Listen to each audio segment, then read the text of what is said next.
From Tally to Cali, It's time to wake up. Wake up! Wake up!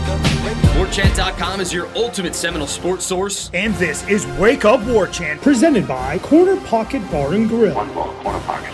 Now here's Warchant.com's Aslan Hutchavandi. And Corey Clark.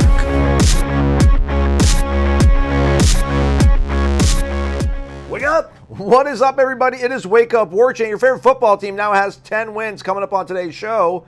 We'll talk about that 10th win, 35-32 win over Oklahoma. Wake Up Warchant presented by the Corner Pocket Bar and Grill in Tallahassee, Florida, cptallybar.com. That is the website, but as you know, you can pull out your phone, use that camera app, and focus it on that QR code, which we had a QR code on our credential that got us into the stadium. And that'll take you right to the website and check out the menu and the daily lunch special, which go on from 11 a.m. to 3 p.m.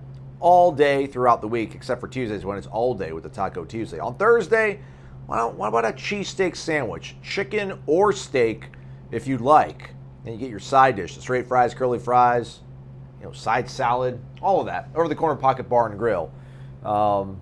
Actually, it's Friday. No, what am I talking about? Not Thursday. That'd be yesterday. Sorry. You know how it goes. Together. I'm trying, everybody. Friday will be chicken strip basket. Hand-breaded, served with a dipping sauce, or tossed in a sauce of your choosing on Fridays. Quick apology, everybody. It's late. I'm tired. You probably want an hour-long show, but we're just going to pack it all into like 25 minutes, and it'll be really good. Corey, 35-32 win over Florida State, or for Florida State over Oklahoma. 10th win, first 10-win season since 2016. First sub-500 season for the Sooners since 1998. I don't even know how many of our viewers or listeners were alive back then, Corey, 1998. What were we doing back then? The last two games, I guess people could say, well, here, look what Florida State looks like when they play like a real big boy team, if you will. I like how you mentioned in the wrap-up, man, listen, Oklahoma, I know they were backups, but it's still Oklahoma. Their backups are still going to be good.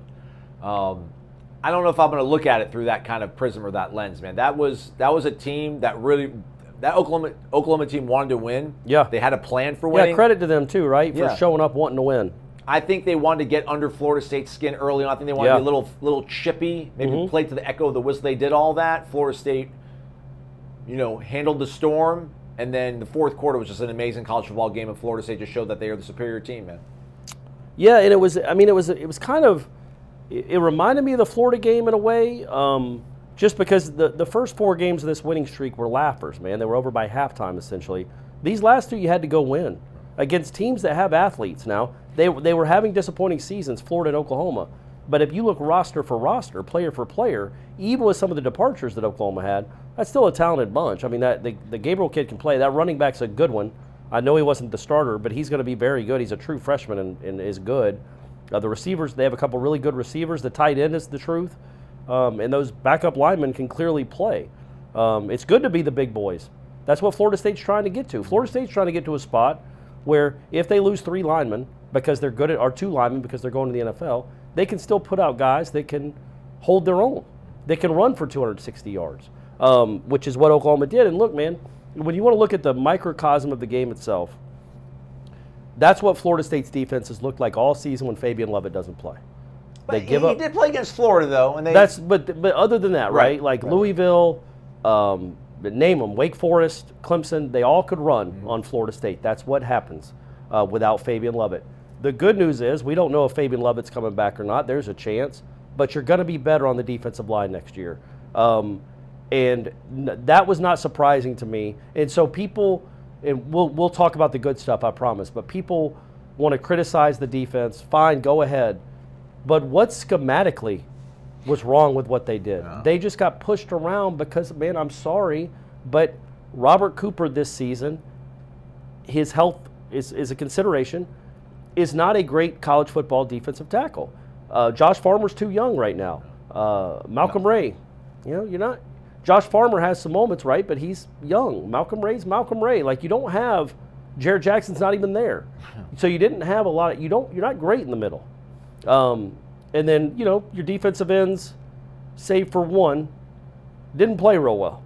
So next year that defensive line is going to be much better. And I don't think you can just say Adam Fuller got ripped because he always gets ripped by good offenses. I just think physically they were outmanned a little bit, which is a little bit sad when you're playing against a team that was down 3 or 4 offensive linemen. But again, like Aslan said, they're Oklahoma. But, man, the good things. It's a 10-win season. Man, you just beat Oklahoma, man. That was – and it's like, did it really matter if they won that game as far as what happens next year? No, probably not. Maybe a huge bummer, though. Maybe That's a downer what I'm saying. for sure. And it would have been a downer about how you felt about this team. And I'm just glad this team gets to have the ribbon on its the bow on top of the gift box that says we gave you a 10-win season. They get to feel good about themselves, man. Yeah. So what was some of the I guess we want to talk about the good with this team. It's Jordan Travis. I mean, I admit I voted for Johnny Wilson to be my MVP. Was wrong on that probably. I didn't realize he threw for over 400 yards. 418, 468 on the whole, I think you said, Corey. What can be said about him that we haven't said? Nothing, but let's just talk about how good he is, man. I don't know, other than USC, who feels better about their quarterback coming back next year. Stetson's gone, Duggan's gone. Yeah, I mean, and I don't know that Georgia fans would feel better about Stetson than Florida State fans feel about Jordan Travis anyway. I don't think Michigan fans love J.J. McCarthy. They like him, but if Jordan Travis, I'll come to Ann Arbor. Yeah, they'd take it. Yeah. No, that was a great game. He is a great player. I mean, there's no other way to say it. And he's 16-5 in his last 21 games as a starter. Damn. Come on now. I mean, that's saying something, right? For a team that hasn't won a lot of games, my man is 16-5 in his last 21 as a starter. That's incredible. And he was incredible. They needed every last one of those yards, too. He even got a little banged up in that game. He's an awesome college football player, and it's really cool that we get to watch him for another year. And shout out to Johnny Wilson. J-Dub, I knew you could do it, Birdman. man. Yeah. Hey, we're all gonna drop. Life gives you drops. Yeah, man. You're gonna have drops in life. Right. What do you do after the drop, Aslan? That's what tells you who you are. You as a convert person. third downs is what he does. It's all he does is just convert huge third downs after he drops a pass. Dude, and that was the one that set up Fitzmagic's game winner. That's an all-time catch, man. It's a great throw, by the way, but kind of catching it over shoulder while the dude's pulling down his hand and then trying to throw him off. I mean, that was just an unbelievable play by that dude. How about Fitzgerald? Shout out Ryan. He did it. He did it, man. I mean, there's a lot of. It wasn't the furthest, wasn't the most. The climate was all right, man, but there was a lot of pressure on that kick. There's a lot riding on it, man. So, I wasn't necessarily a huge fan of how they played that series out after getting down there. Right. I like that they ran it the first two times, but at some point I want the ball in my best player's hands to win the game as opposed to leaving it to the right foot of my kicker. But I get it that you wanted to make them burn their last time out and you didn't want to risk an incomplete pass. I still would have maybe had Jordan run the ball or something, but whatever. I'm not going to criticize the guy that just won 10 games and put up 560 yards of offense. But, yeah, man, the first wide right was 34 yards. There have been shorter field goals missed. Oh. And for him to step up after the season he had and make that kick, that's not nothing. That's a big kick. Clearly, I mean, it won the game, but maybe it's a big kick for his career, or maybe there'll be a new kicker here next year. Who knows? But that was really cool for him. It was kind of symbolic of the whole season, right? Like guys that have been counted out at other stops, or even here, talking about the quarterback, talking about Johnny Wilson, Duke Cooper, man.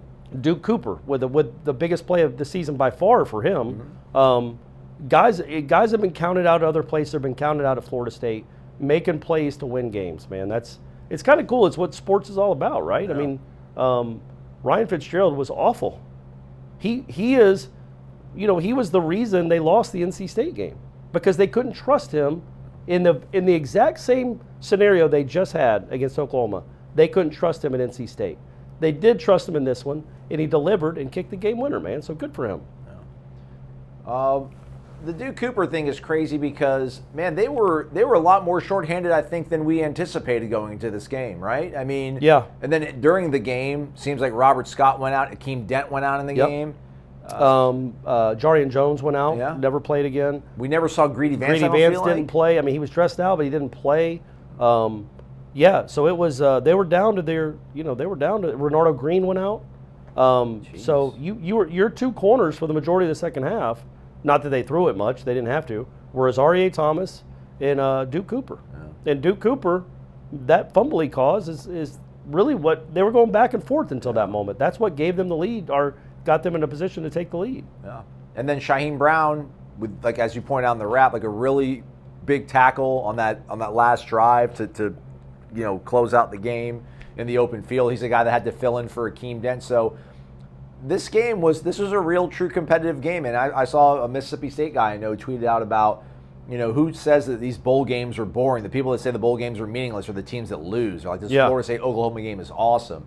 I think like for a guy like Shaheem, again, and for Azaria to play in a game with big stakes, because, man, they weren't shy about how much they wanted to win 10 games. Yeah. They wanted that win bad. For them to be in that position, it's really good jump-off point for next year too, man. These guys getting more real reps, season reps. For sure. And when you talk about bowl games mattering, like, tell that to the, what was it? It was 61,000 in that stadium. I would guess 57,000 were Florida State fans.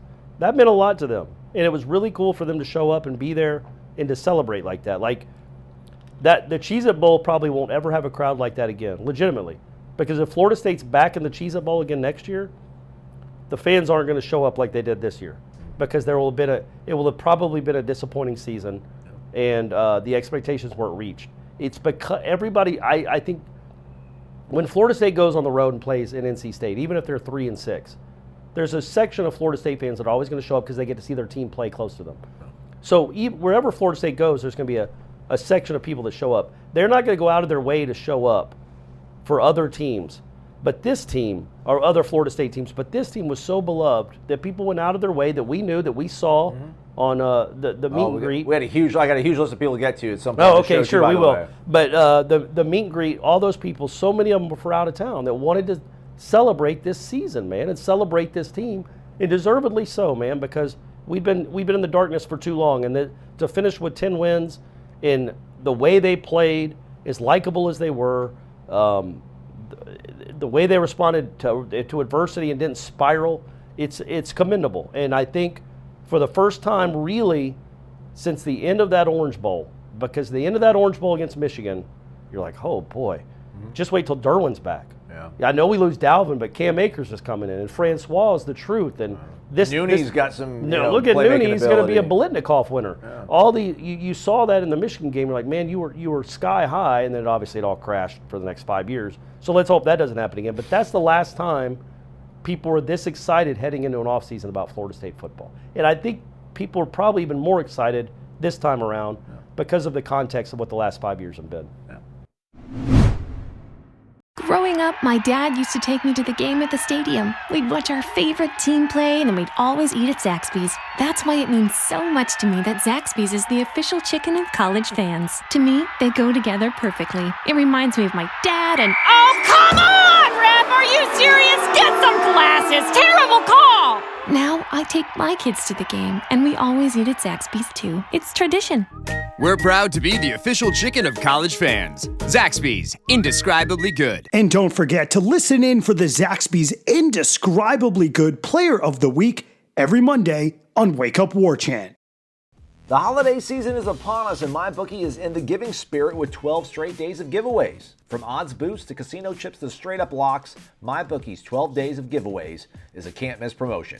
It starts December 21st. It's been going on. It's going to end on January 1st, so hurry up and get on in and get your New Year started off the right way with giveaways that can help you fill your stockings with cash this season. Sign up at MyBookie, use the promo code WARCHANT on your first deposit to redeem a cash bonus of up to $200. Again, the promo code WARCHANT to claim a brand new deposit bonus designed for bettors looking to cash in and cash out quick. Experience sports in a whole new light and make this season a winning one, maybe a 10-season winning one. 10-win season, maybe 12, 13 playoff winning one.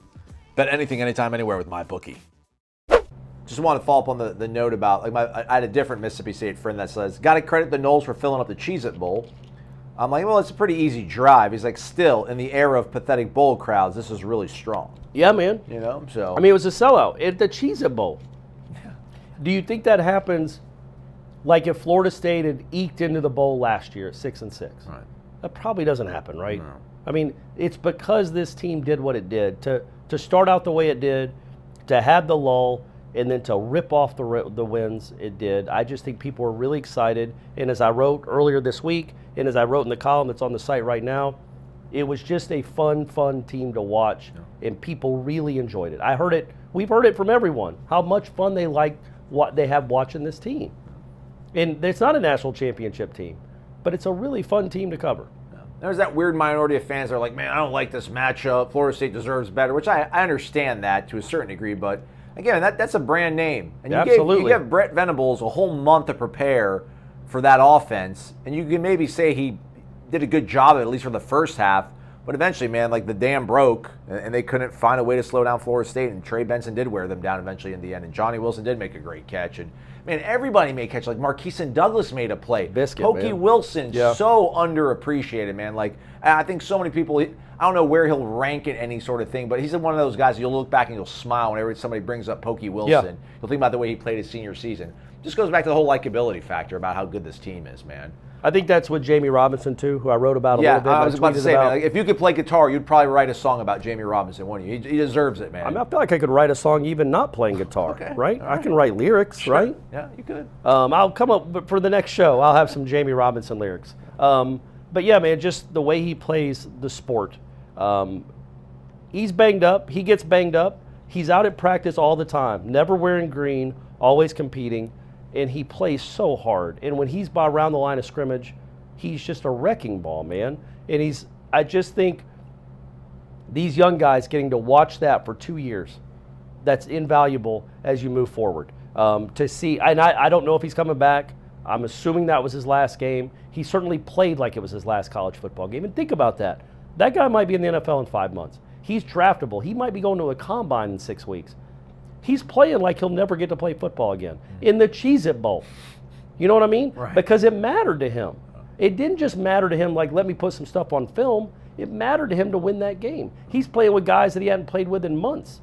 And it matters to him to win that game, man. And that was it was really neat to cover him. Like if I'd have been able to see him out in the side, like out in the tunnel after he talked, after he was at the press conference, I would have just I would have dapped him up. Right, yeah. I'm fighting a little bit of a cold. I don't want to shake his hand. I would have dapped him up and said, man, it was a joy watching you play football. It just was. He's one of those guys that I want to thank for playing the way he played for the last 2 years.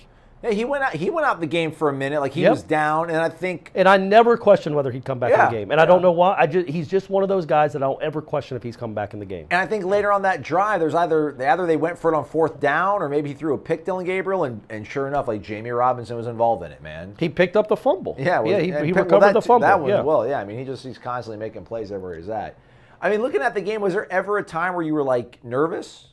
I was a little bit surprised it was that tight because I think I had like 42-17. I thought maybe the first drive Oklahoma would figure it out, then Florida State would just kind of clamp them down. It became more of like the Florida game, but were like a nervous moment, pivotal moment, game-changing moment for you? No, but I wonder if that's because of the context of the game. Like I wasn't putting too much stock in was I thinking they might lose? Yeah, 14-3. When they went behind in the third quarter after giving up the touchdown and the 2-point conversion. Because just when you get in those games, keeping up with Oklahoma can be hard, especially when your defense isn't playing well and they're running down your throat. Like it puts a lot of pressure on your offense and you might force something because you think your defense can't get a stop. So you make a bad throw and all of a sudden you're down 2 touchdowns and now you're in a real hole. So those 2 times, especially 14-3, because it was just like, man, what is this offense we're watching? And I think a lot of it is rust, man. You go a month without playing. Like if they would have played Oklahoma the week after Florida, I think they scored 35 in the first half. Yeah. That's just why they roll. Yeah. That's just they were on such a roll. But when you take a month off, it can be hard to find your legs again. It can be hard to just find that rhythm. Offense is so rhythmic, and they didn't have a great rhythm going, and it showed. But yeah, once they got into the fourth quarter and they were tied. I felt pretty good. But look, man, what if Johnny doesn't make that catch? Yeah. Then they probably lose the game. I finally found it. The reason I brought it up is because I remember thinking in my head about it, and we talked about it live during the game, but I think they were up at that point. I think they were up 14-3. And then it's the second quarter, and then he's got that deep completion to Mims. 46 yards. They go really fast. Yeah, because they didn't want it to get challenged. And in the course of going fast, they end up having a holding call on that very next play, the first down. That puts them behind the chain. So it goes from 1st and 10 on the Florida State 16 holding that goes to Florida State's 26-yard line, 1st and 20. They get nothing. It's 2nd and 20. They get 2 yards, and on 3rd and 18, they run the ball. They run the ball again, and they lose 4 yards, and they miss the field goal. And that's the play where Jared Verse wrecked the kid. Yeah, like I think at that point, man, even if they get like some points there, if they would have gotten a touchdown, I think it would not have been lights out, but it would have been really, really bad for Florida State. But it goes from maybe a touchdown, don't bend, all right, we'll settle for a field goal, they missed the field goal, then it was like game on. And then I think you went right down and scored. It made it 14-11. Exactly. Yeah, that's that was the touchdown pass to Pokey. That was a beautiful throw into the corner end zone from Jordan. So, yeah, man, again, the momentum from like bowl season, I always think is a little bit overinflated about like the team becomes like in vogue in the offseason because they won a bowl game. But man, that was a game that everybody watched. Can't wait to see what the ratings are going to be on this game. I think it's going to be probably one of the higher rated. The only problem is that there was a Thursday night NFL game going on. I don't even know who played. So right, and I don't care. Yeah. Don't even care. I don't care either. So again, it just speaks to the overwhelming point about I think just how much playing in a game like this I think will pay off in this offseason. Again, like you and I were mentioning in the wrap too, like they really can't just pat themselves on the back for the next 6-7 months. No, that's the beauty, man, right? They have not arrived, and they know that. Like they're probably going to finish somewhere around the top 10. I don't know. Some teams have to lose in front of them, but they might finish top 10. But by no means can they figure that they've arrived. Like Jordan Travis has arrived. Yeah. Who else? Like the team itself hasn't. Like 10-3 is great, but that's not what you're aiming for. And they've done enough. Those last 2 games they were wins, which is awesome. There were enough flaws in them for them to know that, okay, we've got some serious improvements to make, and that's why Braden Fisk is coming in. Mm-hmm. That's why the kid from Miami is coming in. They've got to shore up the defensive line. We don't know who else is coming out there. We don't know who else is coming back. But say Jared Verse and Fabian Lovett do come back. Well, by God, you've got yourself a pretty ferocious front four there. Yeah. If they don't come back, well, by God, the portal's open. You got to go get somebody because this is a championship offense and will be. I guess there's a chance that Johnny could leave. I mean, if you're going to leave, that's a game to go out on. It reminded me a lot.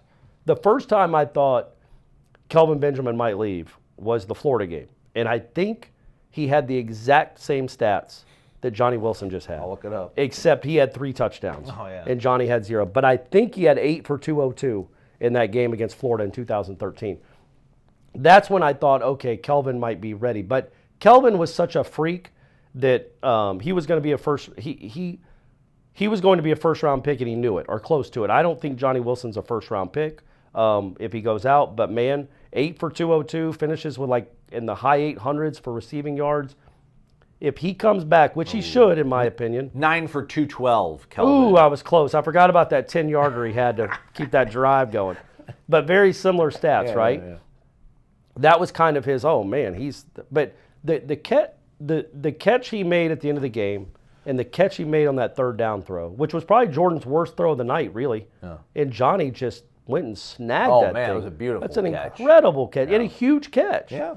And really, the reason it was a game is because Florida State was bad on 3rd down in the first half.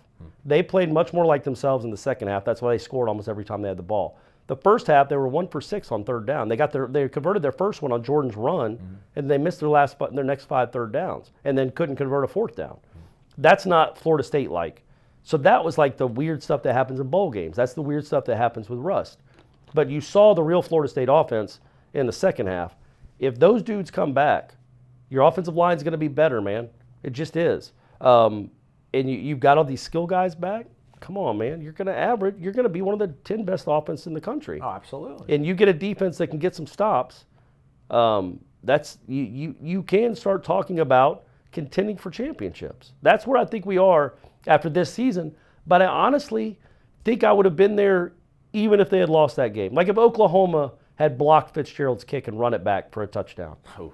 A horrible way to lose a game. I get it, but you still feel good about Jordan Travis. You still feel good about all the offense. You still feel really good about the team next year. That wouldn't change much, and you have holes on defense either way. It's just, to me, more so than what it means for next year. Although it's cool that you got to play in the stadium you're going to open up the season with. It was such a fitting in for this team because this team is special. There's been it's the 25th 10-win team in Florida. That's not special. Right. There's been 24 other teams. As I said in the column, it's 24 other teams that can hang their hat on a 10-win season of Florida State history. But the way this team got there, where it had to come from, A 3-game losing streak, having to win 6 in a row, that's what makes it unique, and that's why I think it'll always be appreciated and remembered. I know your voice is giving out. 2 quick things I want to get to. The 3 guys. I apologize, folks. It's the real quick though. It's because of the love we get at the meet and greets, man. It was we had to yell over some music. It was loud. 2 quick things. Just the 3 guys: Jammie, Jared, and Fabian. I mean, who do you think comes back at this point? I mean, we sit here. I think Jammie's gone. Yes. I can't imagine Jared coming back, man. But the way he speaks about this place. It makes you kind of feel romantic about the sport. And he's a sophomore, right? Yeah. He's still just a sophomore, so he can play the whole in or early next year game too. Yeah. And I just think, I mean, he put some plays together. He does it on Thursday night that you're like, all right, those are some good cherries on your the last play of the game, man. Yeah. That's an incredible bull rush, quick move to get inside that guy. My man Dennis Briggs helping him out too to sack that. I mean, that was a really cool ending. Shaheem Brown made a huge play in that drive, by the way. Tackling him short of the first down to keep the clock running, which then got them to make a false start, which then ran 10. So that play by Shaheem Brown, saved the domino. It took 15 seconds off the clock, and then it was the domino. That's a really big tackle for him. He seems to make plays like that late in games. But I think Jared Verse, and this is just me. If I was in his circle and he's being told middle of the second round, I mean, golly, that's $4.5 million guaranteed. But I think he could be a top 10 pick. I think he made a play in that game where he ran down is either a receiver or a running back on the sweep that killed him the whole game. Mm-hmm. He was the defensive end and he caught him like a half foot short of the first down, but then they went for it on 4th down and got it. It's such an unreal play by a defensive end to go run with that guy and track him down. He is a freak of an athlete. He's not technically incredible yet. Maybe another year in college gets him to be a top 10 pick. But the only way that Jared Verse should come back to school, and I hope he does, you guys know I would, if his goal is to be a top 10 pick. Because that's what he's not going to be now. Right. But that's what he could be if he comes back. If he comes back and has a dominating season, shows off, gets better, shows off what he can be, yeah, man, you're talking about one of the best defensive players in the United States. And then Fabian, man, like, if you're not good enough to play, like physically, I would assume, right?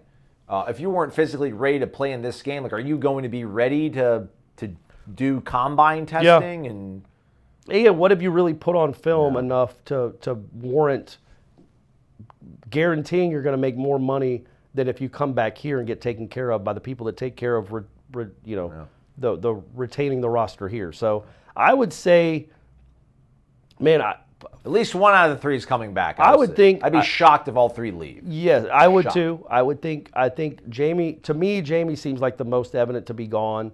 I would put the other guys somewhere in the 55%, 58% confidence level that they come back. Oh, okay. Right. Somewhere in there, not 100, but not 10 either.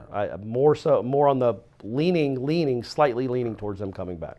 And then last thing, I think he said this a few times now, Mike Norvell, about like I won't put any limits on this team because somebody asked him about like where are you in relation to being close to like a national championship. Do you think we hear him say like the words national championship this offseason? I don't know if it's going to so much be like during the spring football season, but when we get into the preseason and we get closer to the LSU game, and LSU's probably a preseason top 10 team, you're a preseason top 10 team, it's going to be natural to kind of think about, is this a playoff preview? Is this a national championship matchup possibly? Like, will we hear Mike Norvell like embrace a national championship goal, or will it still be like, I'm not going to put a limit on this team? Like, do you think he'll explicitly say the words national championship? No, because he doesn't seem to say that. And I don't think he'll say Florida or Miami either. Yeah. I think he avoids those things until it's time to say it's a national championship.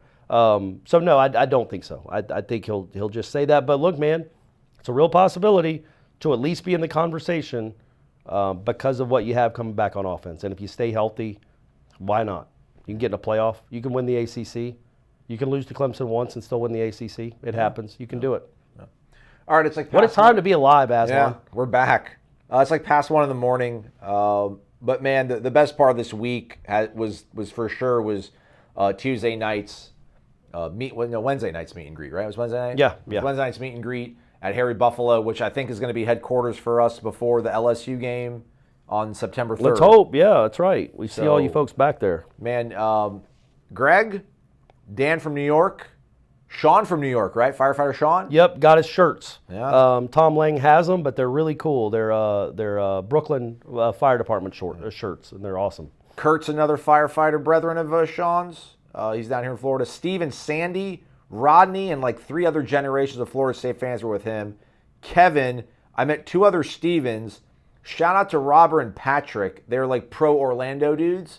They sent me this like cultivated, curated list that Patrick made of like all the top places to go to in Orlando. He's like, tell Jeff to stop dogging on Orlando. I think Jeff turned the corner a little bit on Orlando talking to him on Wednesday. Yeah.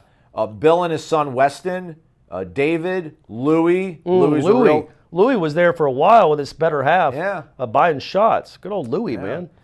Gus and his son Chase, they're from Texas. They just moved to like rural Tallahassee. They're building like a dream house. Like the forever home for Gus and his son Chase. Okay.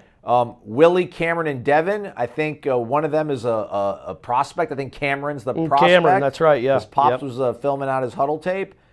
Jimmy from San Diego.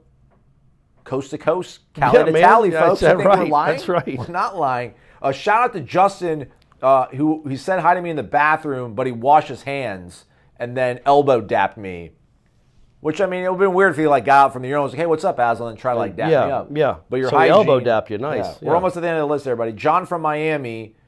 Gary, who apparently ran like the Orlando Seminole Booster Club for a long time. Oh, okay, all right. And then shout out to Brock and Jackson. Apparently they're these 2 young studs.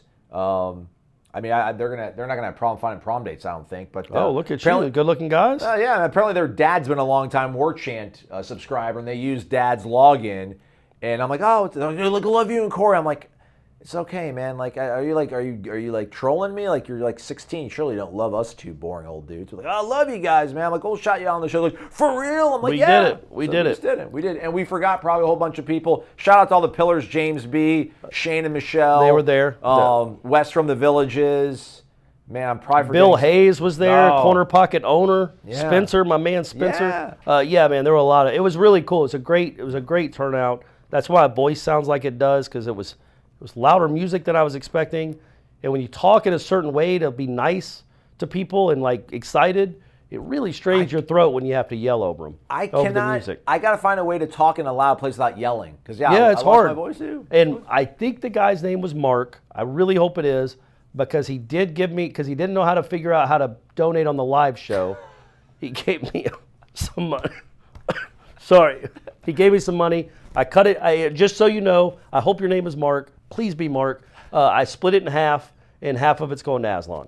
So it really is appreciated, and all you folks are so nice and kind to come out and say hello to us. It really is. It's why we do it, honestly, and literally that's why I write the way I write, because I know how you guys feel and have felt over the last 5 years, and I know how exciting that was to win that game and to have this season, because I didn't know it was going to happen again, and it did, and it was really, really cool. And also shout out to the FSU women's basketball team. Picked up a big road win at number 13 North Carolina. Let's go, on Broken Thursday Company. night. It's a great Thursday. Let's go, Broken Company.